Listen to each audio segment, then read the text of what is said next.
Magandang araw sa ating lahat. Meron akong link sa Google Drive na pwede kayong makapag-download ng MP3 Tagalog Bible. Ang matandang tipan ay boses ni Sister Luz Cruz at ang bagong tipan naman ay boses ni Brother Willie Santiago. Malaking naitulong sa akin ang voice Bible na ito.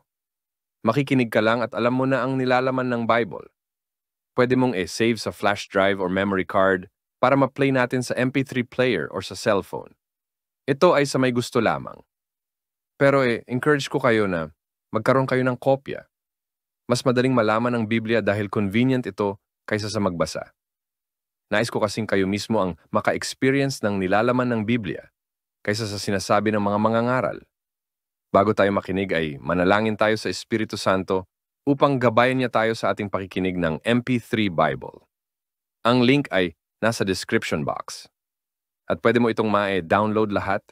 Hanggang sa muli. Maraming salamat sa inyong panonood.